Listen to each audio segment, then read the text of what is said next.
August 27, 2026, Huwebes. Malagim ang nangyaring flash flood at mudslide sa Nepal. Pag-usapan natin yan mamaya. Kasama niyo pa rin kami sa mga kwento ng bayan at lakas ng masa. Ako si Nina Corpus. Bawat komento, pulso ng bayan. Importante yan sa amin. Bawat issue, dadaanan natin yan.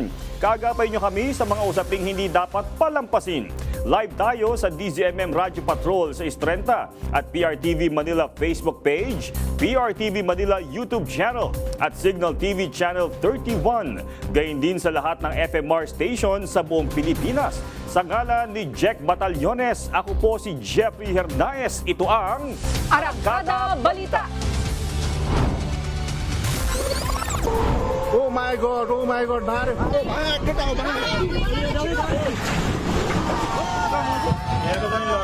Mahigit 1,000 nawawala matapos ang flash flood at mudslide sa border ng Nepal at Tibet. Isang Pinoy, isa sa mga hinahanap ayon sa Nepal Tourism Board. Pamamaril sa mga kabataan sa Katbalogan, Samar, sa pool sa CCTV. Ang sanhi ng insidente, pagkatalo umano sa pagitan ng Narito na grupo.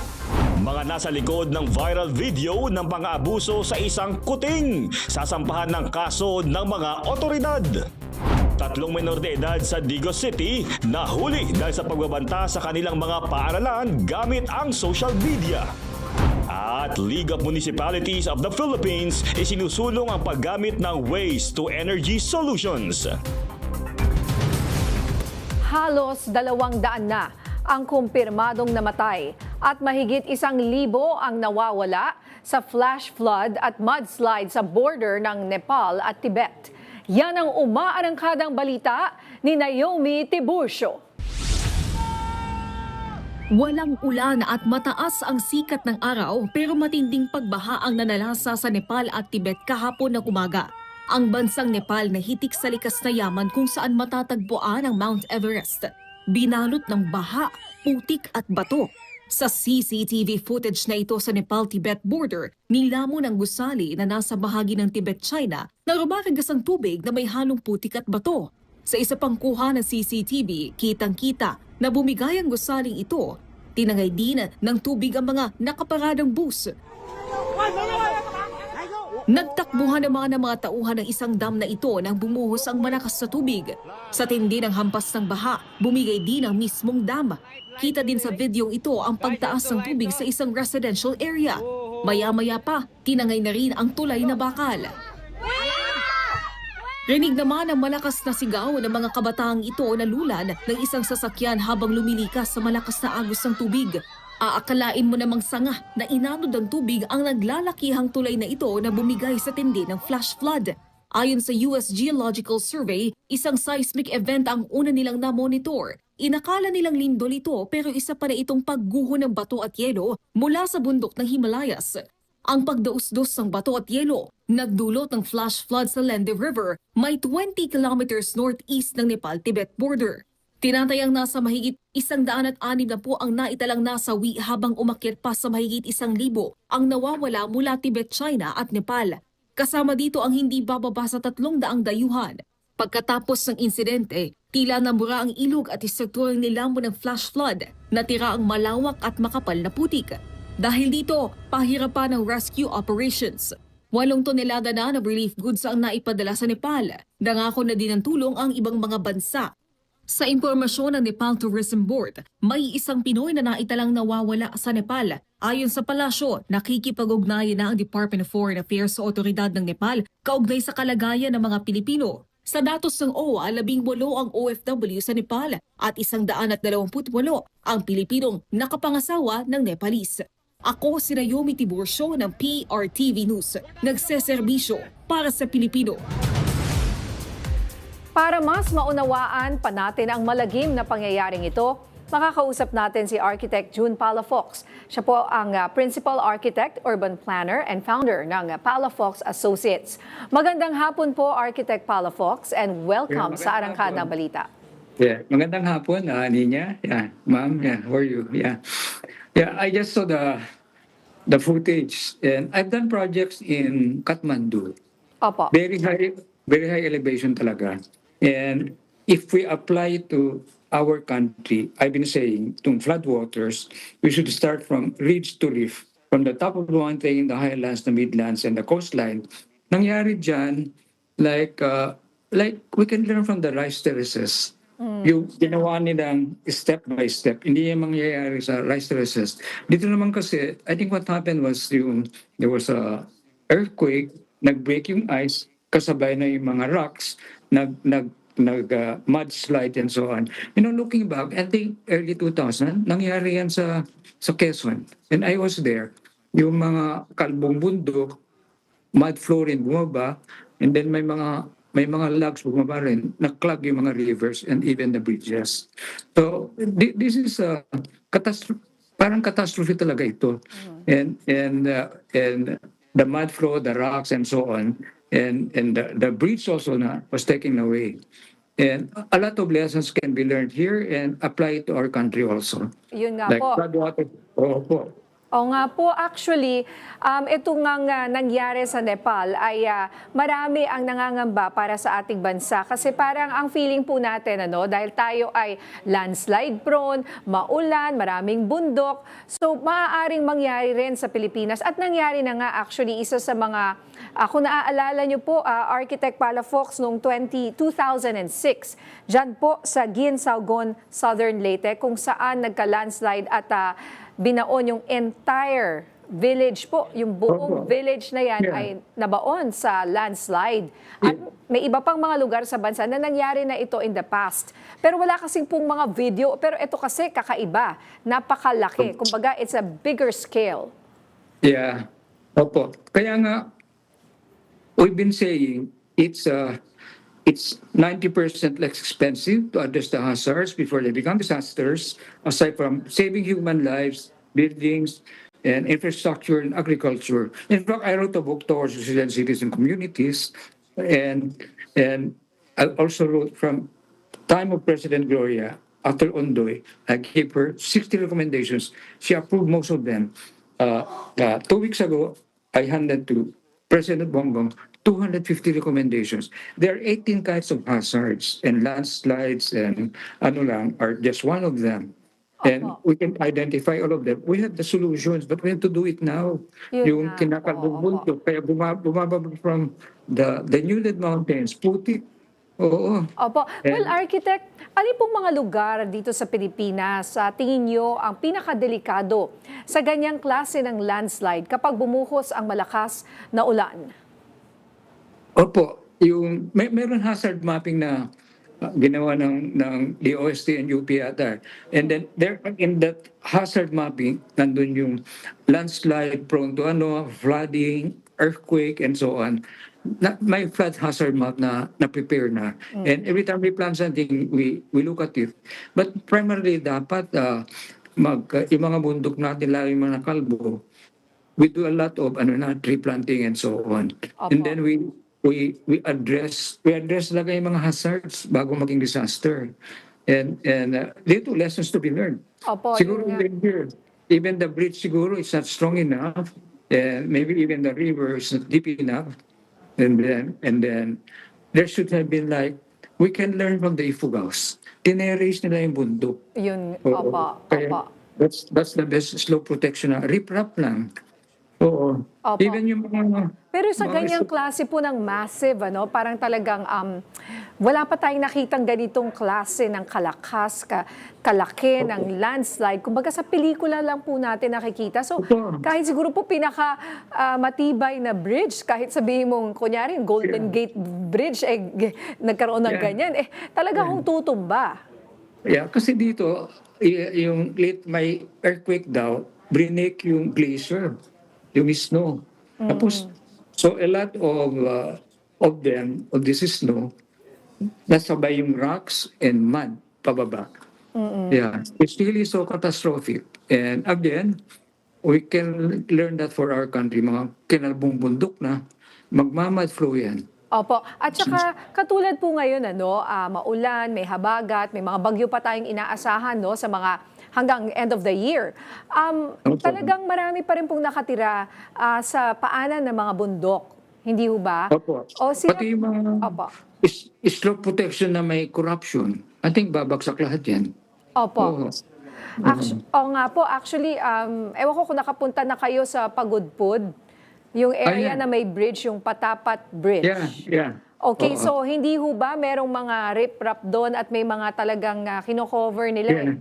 ng Opo. something yung bundok at maya't maya may bumabagsak doon. Minsan, Yeah, so yung rocks. Yung coming down. rocks. I've been there several times, yeah.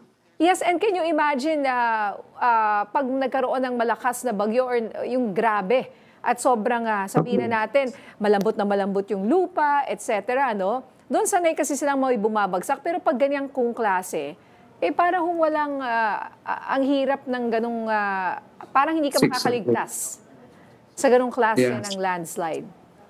Opo, yung going to Baguio, yung zigzag road, Opo. minsan ingat na ingat ako kasi parang walang slope protection. Some of the rocks that come down anytime. Opo. Yes, actually, kaya minsan it's closed or some people they Yeah. really prefer na wag doon dumaan. Lalo Yeah, na kung masama ang panahon. But siguro, Yeah. to end our conversation, Architect Palafox, let's just say, for example, here in Metro Manila, kung saan talagang we are very prone sa baha, sa dami ng mga bahay, etc., at ang daming basura, ano kaya yung pwede natin kayang gawin in the immediate and in the long term? Very briefly, baka you can tell us before we let you go. Thank you. Architect. Yeah. Yeah. Lahat, marami talaga. Sa baha, 2009 pa, nasabi ko na, i-dredge yung Laguna Lake sa spillway. Hanggang ngayon, hindi pa ginagawa. Di pa Fresh water nadedredge farming. ang Laguna Lake. Hindi pa rin. Then yung spillway, 2000, ano pa yan? 1974 na proposed. Then inulit ko ulit, 2009 after Ondoy, kung ayaw nilang gawin yung open canal spillway, smart tunnel, stormwater management road tunnel from Laguna Lake to Manila Bay. 3 levels, 2 levels for roadway, lowest level spillway. And then sinabi ko nga, dahil hindi ginawa yung spillway, ginawa yung Manggahan floodway to divert floodwaters from Metro Manila towards Laguna Lake. So I said that time, parang Laguna Lake, like a toilet without a flush or a big bathtub with 23 faucets, wala ring drain. Ang dami na namin, the last, every president nagpapadala ko ng recommendation. The last one is 250 recommendations. President Gloria, mga 60. It's really, let's address the hazards now before they become disasters. And maybe even with your program like this, we can save more human lives. Opo, at least ma-remind po tayo of our priorities, ano? Yung mga flood control project po yan, no? Architect Palafox, opo. Sana ay mapunta sa tama, ano ho? At mabigyan ng tamang budget at hindi yung mga substandard na mga klase ng proyekto. Anyway, sana po makinig po sila sa inyo at umpisahan na sa lalong madaling panahon. Sabi niyo, submit kayo ng submit, pero hanggang ngayon mukhang sabi niyo, bathtub na walang drain ang Laguna. Laguna Lake, oo. Maybe give me your email ko lahat sa inyo, pinapadala ko sa presidente. Mula Alright. Gloria hanggang BBM. Ayun na nga po. Kayo na lang mag-follow up. Opo, at sana nakikinig rin po sila ngayon. Well, maraming salamat, Architect. Thank you, Binya, ma'am. Thank you. Thank you. Maraming salamat, Architect Palafox. Salamat po. Kinansila ang face-to-face classes ngayong araw sa Lasal Green Hills sa Mandaluyong City matapos makatanggap ng security concern. Sa abiso ng Lasal Green Hills, online class muna ang pinatupad mula preschool hanggang grade 12 kasama ang International Baccalaureate at Alternative Education bilang pag-iingat. Hindi naman idinetalye ng paaralan ang pinagmulan at ang uri ng security concern pero natukoy na ang pinagmulan nito. Dahil sa mga nangyayaring karahasan sa mga paaralan, hindi umano hahayaan ng LSGH na masaalang-alang ang seguridad ng kanilang mga estudyante. Extended hanggang bukas, Biyernes, ang asynchronous classes ng paaralan. Nauwi sa pamamaril ang alitan ng dalawang grupo ng mga kabataan sa Catbalogan City, Samar. Yan ang umaarangkadang balita ni Jay Barion.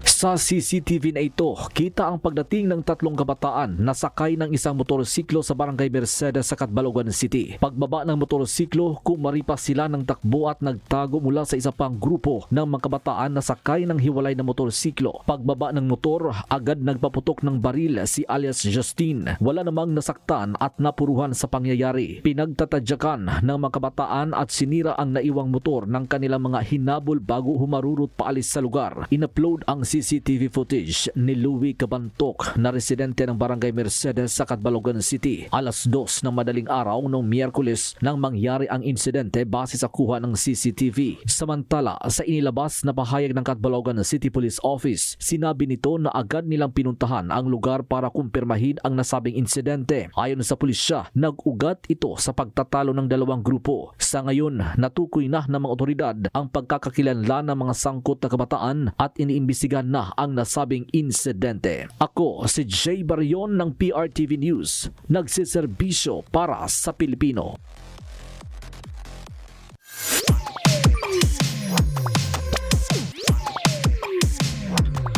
Bata pa lamang siya nang magsimula sa mundo ng pag-artista. Madami na agad ang nakapansin sa husay niya sa pag-arte pero mas nakilala, minahal at sinusuportahan siya ng marami matapos siyang maging isa sa mga housemates sa Pinoy Big Brother Collab 2.0. Ngayon, sasabak siya sa kanyang kauna-unahang major solo concert. Live sa studio ang wishful waray ng Samar, Crystal Mejes. Oh, hello! Hello! Ayan, Crystal. Siyempre, agad-agad congratulations. Kwentuhan mo na kami about sa Becoming Concert. The Becoming Concert po, it's gonna be an advocacy concert as well. So I wouldn't just be singing and dancing. I would also be doing it for a cause and for a purpose. Grabe! Siyempre, di ba, madami ang nashock kasi mas alam ng tao na magaling ka bilang artista sa pag-arte. Pero na-excite naman ang lahat ng makita itong side mo as a performer. Paano ba at kailan nagsimula itong idea na magkaroon ka ng major concert mo? Honestly po, I'm just really, really grateful that it was given to me. And I do sing when I was a kid, but it wasn't really the career that I was pursuing when I was a kid. But now that I'm given the chance, I'm really grateful to be able to do it. And I'm just really gonna do my best po talaga to do it with 100% and do it for my fans and and for the people that's going to be there. And Ayan, ano naman na yung mga preparations mo para sa concert? Ano na yung mga inaabangan namin na magiging pasabog mo para sa Becoming? honestly po, a lot of things. I really, really hope that people can be there and watch it. I will be singing, dancing, and I will be doing something special for the concert na hindi ko po muna sasabihin. Malalaman niyo po if andun po kayo, panoorin niyo po. And of course, there's going to be special guests that will be performing with me. So, yun. Speaking of special guests, meron bang pwedeng patikim kung sino itong mga espesyal na mga bisitang makakasama sa PBB Collab? Meron bang ganon? Secret muna, but sana po abangan ninyo at sana po pumunta po kayo to find out. Quick sample lang para sa mga kaarangkada natin. Konting sample lang. Ano yung masasabi mong song of your life ngayon? Tapos ikantahin mo para sa amin. Siguro right now, it would be Rise by Ate Bel Mariano because I'm rising to the person that I'm meant to become. So it goes like, I'm on the rise, right before their eyes. No limit but the sky. And No limit but the sky. ayun na nga, mga karangkada, ang wishful waray ng Samar, Crystal Mejes. Invite everybody! Everybody, sana po ay pumunta po kayo sa aking FanCon Advocacy Concert. It will be fun. It will be very, very, very lively. Everybody will be there. Sana po makita ko po kayo and let's all have fun with a purpose and with a cause. Maraming salamat, Crystal Mejes, mga karangkada. Yan ang munang latest na ganapa sa mundo ng showbiz. Ako po ang Beshi ng Bayan at ang Diyosa ng Kalsada, karangkada ninyo. Sa paghati ng mga showbiz balita, balik sa inyo, Sir Jeff and Miss Nina.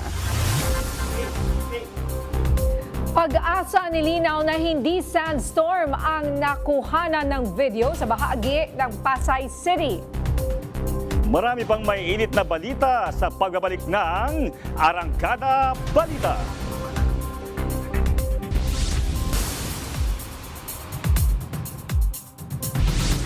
Nahuli ng mga otoridad ang 3 menor de edad na nasa likod ng pagpapakalat ng online threats sa ilang paaralan sa Digos City, Davao del Sur. Pinaigting din ng pulisya ang visibility sa mga pampubliko at pribadong paaralan. Nasa kustodiya na ng City Social Welfare and Development Office ang mga menor de edad. Hinihintay naman ng endorsement letter ng kanilang mga paaralan upang mabigyan ng karampatang aksyon. May paalala naman ng mga otoridad sa mga estudyanteng nagpapakalat ng pagbabanta sa social media. Reminder natin sa mga minors or estudyante na refrain from making false reports about any threat sa inyong eskwelahan. Kaya dili ni siya magpatag o maayong utang kay maka-create ni siya o panic, chaos, o kanang mga unnecessary gani na anxiety sa atong mga ginikanan, other relatives, and members of the community. Unya, anyong timan-an na matrace gihapon namo kung kinsa ang naghimo ato ng mga information blast. Handang kasuhan ng mga otoridad ang mga sangkot sa viral video ng pang-aabuso sa isang kuting sa Laguna. Kinukondena naman ng Philippine Animal Welfare Society ang karahasan. May umarangka ng balita si JM Pineda live. JM. Yes, Jeff, tinawag nga ng Philippine Animal Welfare Society na kagimbal-gimbal ang kumakalat ngayon na video online patungkol nga dito sa sinunog na kuting bandayan sa May Laguna. At sabi nga ng POS ay dapat daw matuto ang bawat isa na respetuhin ang kahit na anong uri ng buhay. Binuhusan ng alkohol, sabay sindi gamit ang lighter. Nagliyab ang katawan ng kuting at nagpagewang-gewang dahil sa apoy sa katawan. Hindi pa nakontento, ilang sipa at apak pa ang ginawa nila sa kuting. Pinilit nilang patayin ang apoy at binuhusan ito ng tubig. Rinig ang tawa ng mga nagbivideo na para bang laruan ng kanilang hawak kahit tila nagmamakaawa na ito. Viral online ang video na ito na nakarating sa pamunuan ng Philippine Animal Welfare Society o POS. Kinundena nila ang ginawa ng mga individual at nanindigan na hindi ito makatarungan lalo pat ginawa nila itong online content. Na-horrify talaga kami the fact na ngayon ginagamit pang social media content ang cruelty. Ang animals, hindi sila props, hindi sila ginagamit as content, lalo na yung suffering nila. Kasi I'm sure yung kuting ngayon nagkaroon ng serious injuries or namatay because of the pagsisilbi sa kanila. Mabilis na nakipag-ugnayan ng POS sa mga otoridad kung saan ginawa ang animal cruelty. Napag-alaman na sa Cabuyao, Laguna nakatira ang mga sangkot sa video. Ayon sa Cabuyao Police, tukoy na nila ang nasa likod ng pang-aabuso at nakahanda na rin silang magsampa ng kaso. Ikinabahala rin ng POS na ang isa sa mga gumawa nito ay minor de edad. Kapag sila ay hindi natuto na magrespeto sa pinakamaliit na uri ng buhay, lalaki sila na hindi rin dumirespeto sa buhay ng tao. Kinakailangan rin daw na mismong mga sibilyan ay nakikialam kung may makitang animal cruelty sa kanilang lugar. Ituring rin daw na krimen ang pananakit sa mga hayop. Pag nakakita ka at the moment that it is happening, call the police na agad para at least makarating na agad yung police. Kung sakali naman na nakita online, i-report sa platform para hindi na daw magamit ang video ng pang-aabuso at pagkakitaan pa. Libre rin daw ang mga legal assistance sa POS kung gusto talagang i-report ang mga animal abuse.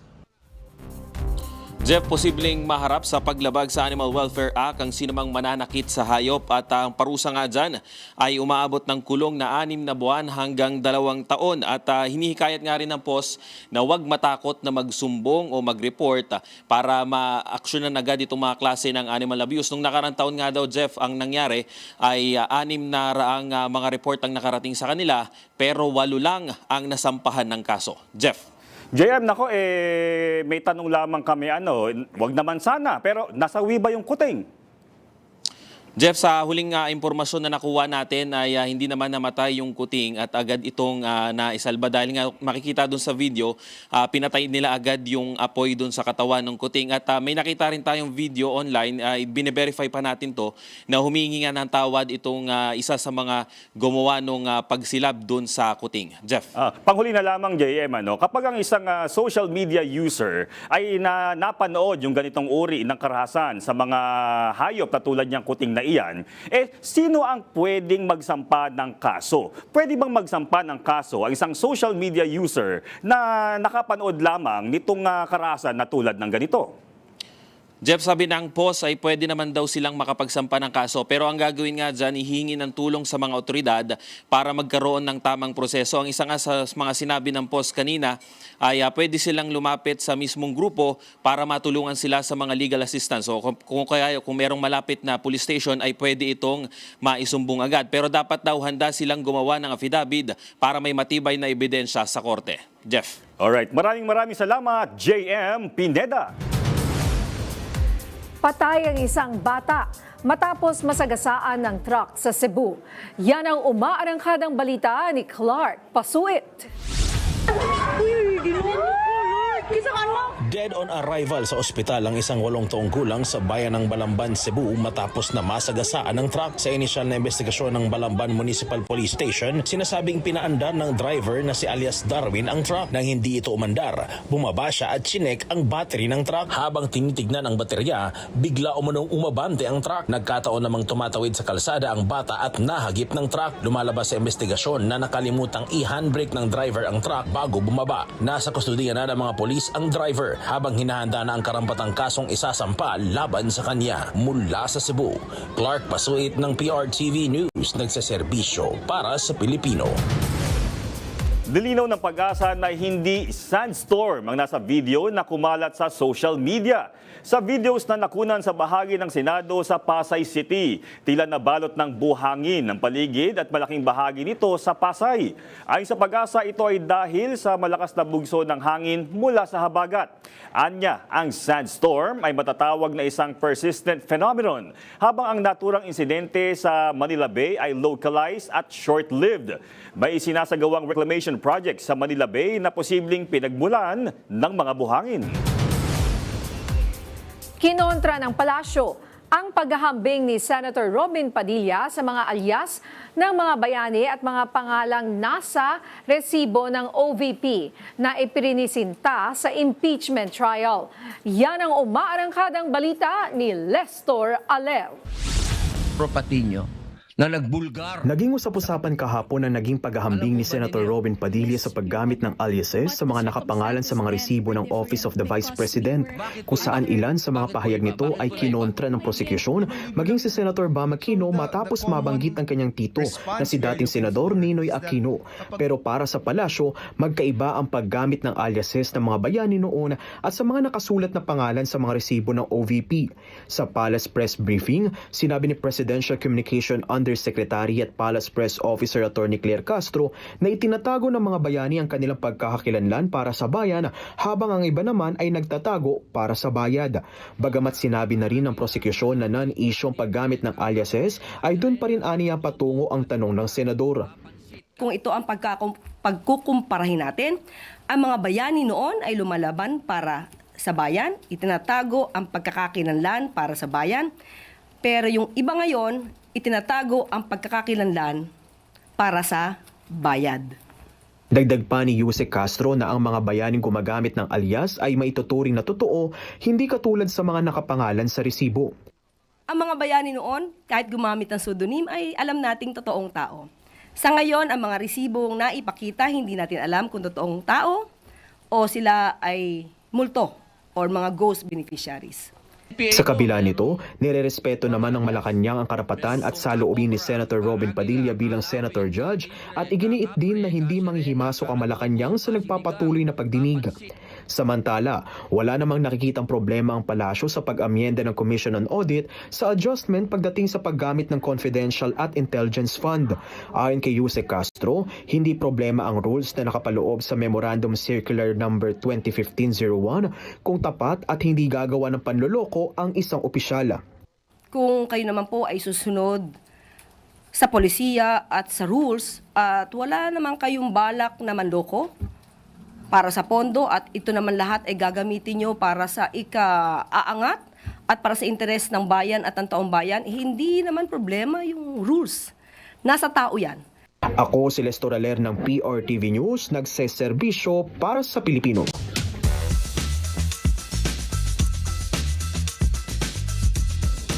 Balikan po natin ang naganap na impeachment trial kahapon. Makakausap natin si Attorney Domingo Cayosa, dating Pangulo ng Integrated Bar of the Philippines. Magandang gabi po, Attorney Cayosa. Good evening, Jeffrey. Magandang gabi sa ating mga kababayan. Una ko pong tanong at Attorney Cayosa, pwede ko po ba kayong tawagin sa inyong alias? Tama po ba, Attorney Egon? Wala ho naman problema. Ayan. Wala naman tayong tinatago. Attorney Egon, nagsimula na po yung mas mahigpit na pagpapatupad ng sub-judice ruling. Para po ba sa inyo, isapat po ba itong mga nabitawang salita ni Presiding Officer Senator Chis Escudero? Dapat din po bang palitan yung mga tagapagsalita ng depensa at ng prosecution? Mabuti naman na finally issue siya ng guidelines. Kasi sa totoo lang, yung rule about sub-judice conduct ay matagal na nandyan na yan yung Rule 18 nila. Hindi nga lang masyadong pinapatupad, hindi dinilinaw at nasanay na yung ibang mga characters sa impeachment trial ito na binaviolate nila left and right. So maganda na lininaw niya at dinagdagan ng konting ipin ng detalye na ngayon, pag lumabag ka dyan, meron kang maaring penalty, di ba? Pwede kang ma-warning o kaya magkaroon ng multa, 30,000 daw bawat pagkakamali. At maganda rin na tinukoy niya yung kasamahan niyang mga hukom na kung paulit-ulit na linalabag niyo ito, maaari kayong ma-complain sa Ethics Committee mismo ng Senado.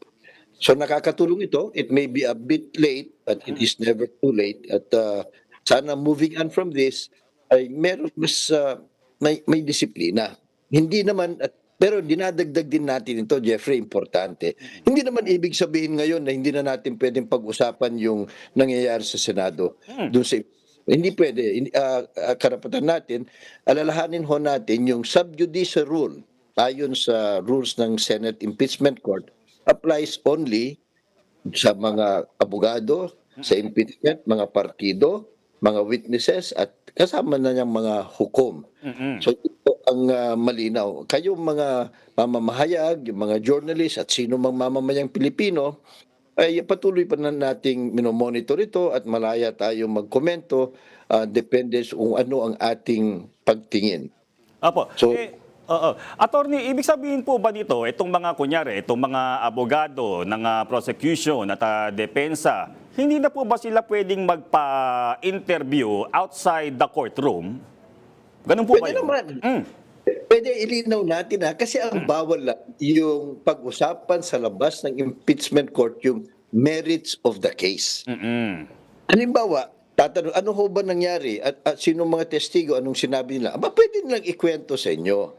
Yung narration of what exactly happened in the court, pwede ho yun. Yung paglalatag, ano ba ang batas dito? So, paglatag ng batas, walang problema doon. Yung walang comment, ang bawal lang ho yung merits of the case. Ibig sabihin mo, mas matimbang yung aming argumento, kami ang tama, ito ang conclusion of law na yan, at yung mga merito ng mga testigo, yung bang ikaw na yung nagiging juez. Kasi yung mga ganyan, yung pagtitiba na question of fact, question of law, weighing of evidence, at ano yung mas nangunguna o mas applicable na batas, yun, trabaho ng hukom. So yun lang ho yung bawal. Pwede naman sila magsalita. At saka naman, wag nating isipin na tikom na ang kanilang bibig. Hindi. Lalong-lalo na, itong impeachment court, itong impeachment proceedings, naiiba ito kasi nga, ang isang malaking pagkakaibahan, ito lantad sa publiko. Kinukuha nga yung feedback ng taong bayan, yung kanilang kasi nga, quasi-political ito So wag nating kalimutan yun. Yung mga paglilinlang lang o yung bang pinapangunahan mo yung korte, palabasin mo na, yun na ang totoo o yun na ang batas, yun na ang desisyon. para mas pay yung taong bayan, wag naman yon kasi pinapangunahan. Yun lang ho yun. Very limited ang coverage sa judicial rule. Paano po yung mga spokesperson? Hindi naman sila kasama dito sa mga sa let's say sa defense, yung mga kumakatawan or sa prosecution, sila po ba pwede? Well, if strictly kung titingnan natin yung wording, hindi naman sila abogado ng partido, hindi naman hukom, hindi naman witness. Di pwede naman ho. Kasi they have to promote their theory of the case. At saka ito yan, no, whether subjudicial rule o kaya anumang rule, ang mas matindi dito yung iaatake mo yung integrity and credibility of the Senate impeachment court. Mas mabigat ho yun.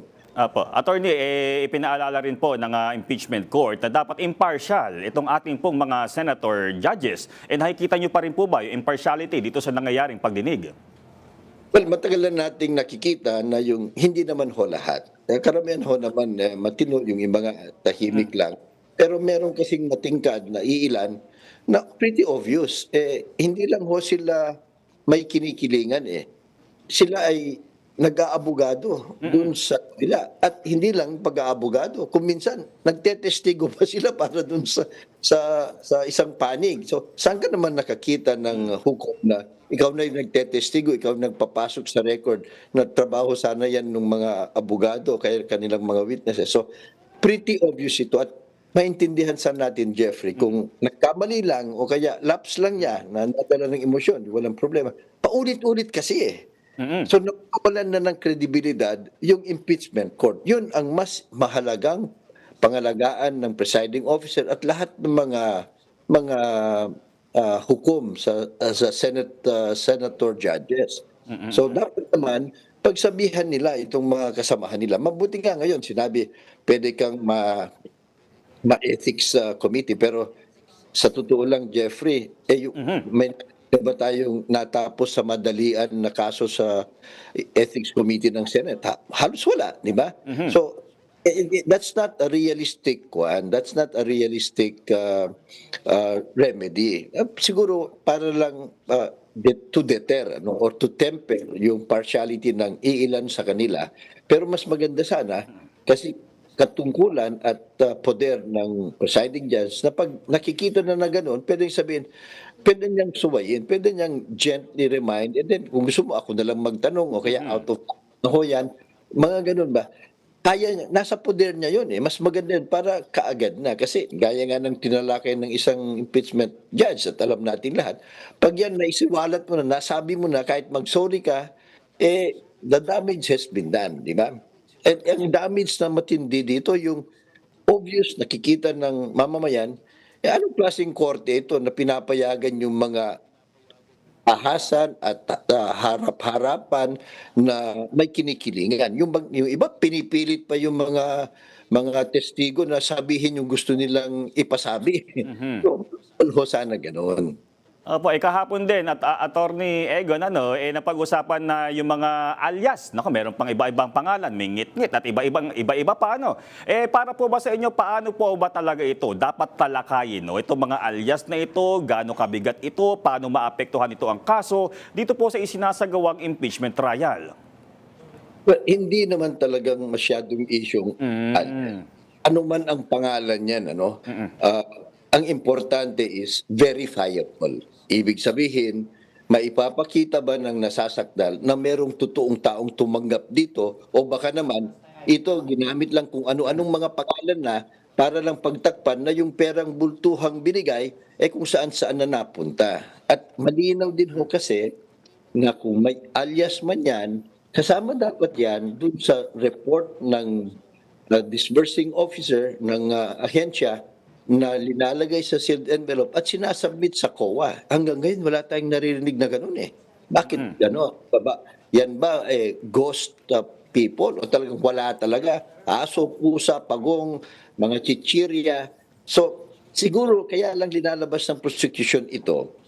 Kasi nga, merong political aspect yung kaso So, para ipakita lang sa taong bayan na kung totoo ang teorya ng prosecution na ninakaw ito, winaldas, ninakawan na tayo, Para bang pinagkakatuwaan pa tayo sa mga pangalan. So baka ganun ang gusto lang palabasin. Plus, siyempre, importante din na ipakita na pattern ito. Kasi paulit-ulit eh. Kasi kung paisa-isa lang yan, mistake, edi walang kapani-paniwala. Pero halos lahat na lang ng mga acknowledgement receipt kung ano-ano pinaglalagay. So, sa ordinaryong mamamayan, hindi na naniniwala na may tao sa likod ng mga yan. Yun ngayon ang trabaho ng defense pagdating ng oras nila na ipakita, meron ba talaga o wala. Ayun. Ako sa Monday uli, aabangan po muli natin, Attorney, yung mga pangyayari sa impeachment trial ni VP Sara. Maraming salamat po sa inyong panahon, Attorney Domingo Egon Cayosa. Magandang gabi po. Maraming salamat. Magandang gabi po sa lahat. Maaaring desisyonan ng Senate Impeachment Court ang umano'y maling paggamit ng confidential funds ni Vice President Sara Duterte. Ayon sa House Prosecution, ito ay kahit wala pang pinal na pasya ang COA. Yan ang umaarangkadang balita ni Mari Ocampo. Pwede pong magkasabay yung proseso ng COA. Nanindigan ng House Prosecution na hindi kailangang hintayin ng Senate Impeachment Court ang final ruling ng COA bago magpasya sa Article 1 ng impeachment case laban kay Vice President Sara Duterte. Paliwanag ni House Trial Spokesperson at Kabataan Party List Congressman Rene Co, magkaiba ang pamantayan ng impeachment court at ng COA. The standard here is measuring whether there was betrayal of public trust, and the standard of COA, it's its rules and regulations and applicable administrative rules and jurisprudence. Sa Article 1, inaakusahan si Duterte ng sistematikong maling paggamit, misappropriation at irregular liquidation ng 612.5 million pesos confidential funds ng Office of the Vice President at ng Department of Education noong kalihim pa siya nito. Ayon kay Co, ang sinusukat ng impeachment court ay kung paano ginampanan ni VP Sara ang kapangyarihan at responsibilidad na ipinagkatiwala sa kanya ng publiko. Sinabi naman ng kanyang kapwa House Trial Spokesperson at Lanao del Sur Congressman Zia Alonto Adiong na hindi dapat maantala ang impeachment trial dahil lamang may mga hiwalay pang proseso sa iba pang ahensya ng gobyerno.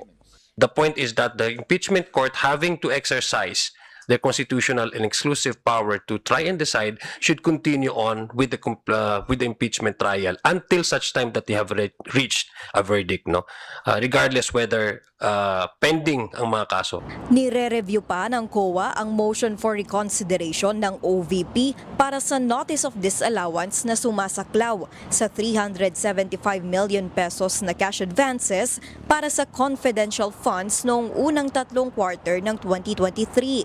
Samantala, final na ang COA notice of disallowance sa 73 million pesos mula sa 125 million pesos na fourth quarter cash advances. Naniniwala ang prosekusyon na ang pananagutan sa confidential funds dapat umakyat sa head of agency at hindi ibaba sa mga tauhang nagpatupad lamang ng mga utos. Ako, si Mari Ocampo ng PRTV News, nagseserbisyo para sa Pilipino. Papayagan ng Senado ang sabay na pagsasagawa ng budget hearings at plenary sessions. Ito ay para mabigyan ng sapat na oras ang pagbusisi sa national budget, kahit kasabay nito ang impeachment trial ni VP Sara Duterte. Yan ang umarangkadang balita ni Angela Babad. Layunin ng Senate Impeachment Court na matapos bago magpasko ang paglilitis sa impeachment case ni Vice President Sara Duterte. Ayon kay Senate President Sherwin Gatchalian, posibleng may urong sa hapon ng paglilitis, depende sa mapagkakasunduan ng lahat ng kampo. Pero bukod sa impeachment trial, tinututukan na rin ng Senado ang deliberasyon para sa 2027 national budget. Dahil dito, sususpindihin muna ng Senado ang patakaran nito, kaugnay ng pagbabawal sa pagdinig habang ginaganap ang plenary session. But with plenary, magiging flexible kami para lang ma-cover ng mahabol ng Committee on Finance yung schedule niya. Kasi ngayon, kalahating araw na take up na ng impeachment eh. So wala na time ang Committee on Finance to conduct their hearings. Sa usapin naman ng tatlong ruling na ibinaba kahapon ni Presiding Officer Cheese Escudero patungkol sa subjudice rule, sinabi ni Gatchalian na sang-ayon ng karamihan ng mga senator judges dito para paigtingin ang pagiging patas sa lahat ng kampo, lalo na sa nasasakdal na si Vice President Sara Duterte. Pero anya, dapat ding mag-ingat ang Vice Presidente sa mga bibitawan nitong pahayag. Personal ding sinang-ayunan ni Gatchalian ang pagbabawal sa mga salitang binitiwan sa korte gaya ng scam at modus operandi. Ako personally, feel ko na inappropriate yun at hindi tama dahil kahit na strike off the record, wala nang bisa yun eh. Mayroon na tayong YouTube na pwede mong i-replay. Ang taong bayan naman, di naman nila na-appreciate yung strike off the records. Kasunod naman ang pagtestigo ni na OVP ex-SDOG na Acosta at OVP Assistant Chief of Staff Lemuel Ortonio patungkol sa kaugnayan ni Colonel Raymond La Chica. Mahalagaan niya na humarap sa korte si La Chica dahil sa kanya umano natatapos ang money trail o ang huling dokumentadong pinatunguhan ng confidential funds ng Office of the Vice President. At bagamat hindi ibinahagi ni Gatchalian ang rason ng patuloy na medical leave ni Senator Loren Legarda, sinabi nitong sa pagsisimula pa lamang ng leave ng senadora ay hindi na ito kumuha ng sweldo. Ako si Angela Babad ng PRTV News, nagseserbisyo para sa Pilipino. Binigyan ng pinakamataas na honorary degree sa Doctor of Laws si Pangulong Ferdinand R. Marcos Jr. ng pamantasan ng lungsod ng Maynila. Nagbabalik si Lestor Aler. I receive this honor with gratitude, mindful of the responsibility that comes with it. Ikinalugod ni Pangulong Ferdinand R. Marcos Jr. ang paggawad sa kanya ng pamantasan ng lungsod ng Maynila ng Honorary Degree of Doctor of Laws honoris causa sa harap ng mga nagsipagtapos sa 58 commencement exercise ng paaralan. Dumating ang Pangulo sa Philippine International Convention Center sa Pasay City kasama si Manila City Mayor Isko Moreno at Vice Mayor Chia Chenza upang tanggapin ang degree na itinuturing na pinakamataas na degree na ibinibigay ng isang institusyon. Sa kanyang talumpati, nagpasalamat ang presidente sa karangalang ibinigay sa kanya. Education must remain a pathway to opportunity, a catalyst for progress, and a cornerstone of nation building. Ibinahagi rin ni Pangulong Marcos Jr. na malapit sa kanilang pamilyang pamantasan dahil una nang nagturo ang kanyang may bahay na si First Lady Liza Marcos sa College of Law. Binigyan din ng presidente ang kahalagahan at hakbang ng gobyerno para sa edukasyon. Ilan sa mga ito ang pagpapalawak ng free higher education kung saan pinakikinabangan ito ng nasa mahigit 2.6 milyong estudyante at pagpapalakas sa technical vocational education. Bukod pa rito, patuloy din na ipinapatupad ng pamahalaan ang iba't ibang tulong pinansyal para sa mga estudyante gaya ng bagong Pilipinas Merit Program at tulong-dunong programa. Sa huli, sinabi ni Pangulong Marcos Jr. na hindi lang sa natatanggap na diploma o sertipiko na susukat ang pagtatapos ng isang estudyante. This achievement gives someone a fairer chance to succeed, brings a family closer to a better future, equips a worker with the knowledge and skills for greater opportunities. Ako si Lestor Aler ng PRTV News, nagseserbisyo para sa Pilipino. Sisimulan na ang dredging ng DPWH sa Balong Bato Creek sa Balintawak sa Quezon City upang masolusyonan ang pagbaha sa lugar. Yan ang umarangkadang balita ni Justin Ignacio. Balot ng burak ang sapa ng Balong Bato pati na rin ang maliliit na drainage inlet sa kahabaan ng EDSA Balintawak sa Quezon City. Madalas na binabaha ang lugar tuwing may malalakas na pag-ulan na siyang nagdudulot ng mabigat na trapiko at pagkaantala ng biyahe. Upang maiwasan ito, magsasagawa ng dredging ang Department of Public Works and Highways at papalakihin din nila ang mga inlet sa bahagi ng kalsada. Personal na ininspeksyon nitong Huwebes ni Public Works Secretary Vince Dizon ang creek. Bukod diyan, inanunsyo din ni Dizon kasama si NLEX Corporation President Luis Reñon ang pinaplanong paggawa ng retarding basin sa ilalim ng Cloverleaf section ng North Luzon Expressway o NLEX. Layunin itong gawing pansamantalang imbakan ng tubig ulan na maaari ding magamit sa irigasyon at supply ng tubig tuwing tag-init. Samantala, nilinaw ng palasyo na bukas pa rin sila sa usapin ng National Flood Control Master Plan. Hindi po sinasara ng administrasyon ang patungkol sa master plan. Pero still dapat lahat itong aralin kung ano ang mas makakabuti sa ating bansa, kung paano mas matutugunan ang problema sa pagbaha. Lalo-lalo na kung talagang napakalakas ng buhos ng ulan. Isinagawa ng palasyo ang pahayag matapos maungkat sa budget hearing sa mababang kapulungan ang kawalan umano ng National Flood Control Plan sa kabila ng malaking alokasyon sa mga proyekto. Ayon kay PCO Undersecretary Castro, nakatuon muna sa ngayon ang DPWH sa river basin approach na mas tugma umano sa topografiya ng bansa. Tiniyak din ng palasyo ang publiko na maayos ang mga hakbangay ng gobyerno laban sa pagbaha. Ako, si Justin Ignacio ng PRTV News, nagseserbisyo para sa Pilipino. Isinusulong ng League of Municipalities of the Philippines o LMP ang paggamit ng waste-to-energy solutions. Ito'y bilang tugon sa problema ng bansa sa basura at supply ng kuryente. Ayon kay LMP National President Faustino D. V., malaking tulong ang teknolohiya para mabawasan ang mga umaapaw na landfill. Isa rin anya itong epektibong paraan para makapag-generate ng karagdagang supply ng kuryente.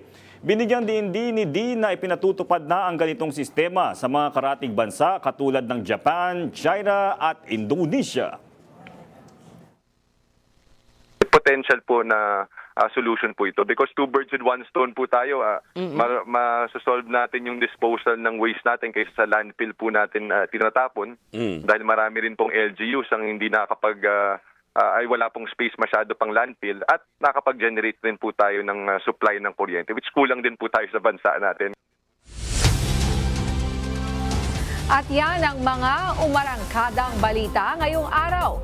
Ako si Nina Corpus.